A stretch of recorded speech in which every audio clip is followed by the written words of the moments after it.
Gaueko 9:52 22:22 irabazi dio Xabi Rekaldet Beñat Apezetxeari Zumarragan jokatutako buruz-buruko B-serie txapelketako Asperen aurre kanporaketan favorito zen Dimako aurrelaria eta ez du hutsik egin. Gogora ezagun, Xabi Rekaldek azken aldiz txapelketan binakako B-seriean jokatu zuela, bertan ligaxkan azken postuan, 8. postuan geratu zen Inigo Bikuñarekin batera, ez zuten zorterik izan, ez zuten txapelketa ona egin, eta ondorioz ez zuten playoffetara ere sailkatzeko betarik izan, beraz, geroztik Dimako aurrelaria buruz-buruko txapelketa hau prestatzen aritu da. Bestalde, Beñat Apezetxeak ostegunean jokatu zuen profesionaletan bere lehen norgehiagoka, orduko hartan irabazi egin zuen, 22:11 Peio Etxeberria eta Bikuñaren aurka Rezusta Bizkartzain zuela Tolosako Beotibar pilotalekuan, gaur beste partida bat, oso bestelakoa, txapelketakoa, buruz-burukoa, beste modalitate batekoa, eta bertan arazo handiagoak eduki ditu aurrekoan baino. Hasieratik oso ongi ipini zaio norgehiagoka Xabi Rekalderi, bina joan dira, baina berehala 12-3 aurreratu da.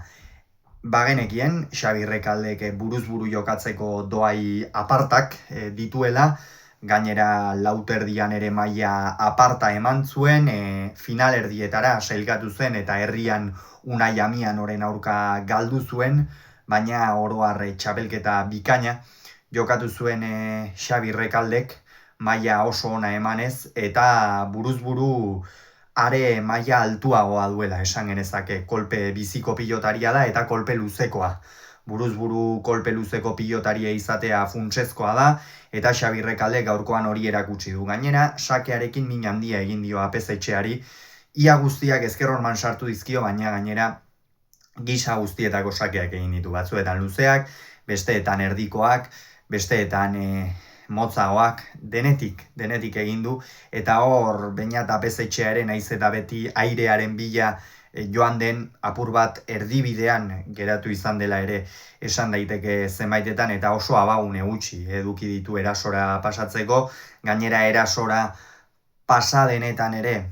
nekatuta ikusi dugu, eta bigarren zatian gauzak ez dira aldatu. Rekaldek egoki jokatzen jarraitu du, gainera nik uste emaitza geroz eta zabalagoa, geroz eta aldea handiagoa zen enean Xabi Rekaldek ere lasaiago, patxada handiagoarekin jokatu duela, esan nahi dut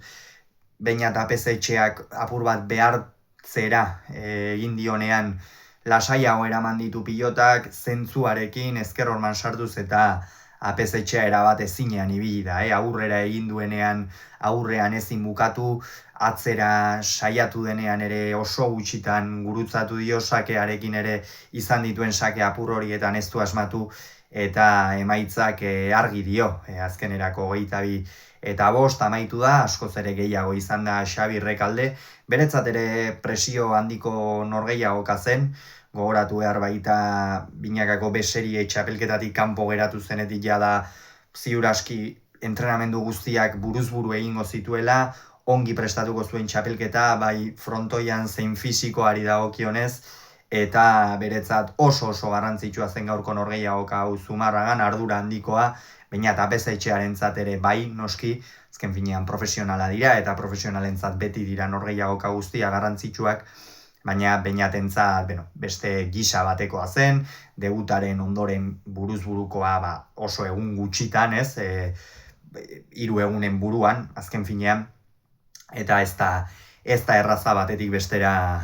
egokitzea, eta pronostikoak ondorioz bete egin dira, eta Xabi Rekalde binakako B-serieko txapelketa horretan izango da. Beñat Apezetxeak berriz, udari begira jarri beharko du, orain gainera B-serieko torneo hauek joan den udan egin zituzten, torneo berritzaileak, eta Beñat Apezetxeak aukerak izango ditu bere maila erakusteko, gainera leian eta pilotari handi baten aurrean gaudela inolako zalantzari gabe, baina oraindik ere pazientzia eduki behar da, lana badu aurretik, garatzeko denbora ere bai, ea zenolako garapena ematen duen Goizuetako aurrelariak. Gogoratu, Rekaldeko 22, Apezetxea bigarrenak 5, Zumarragan.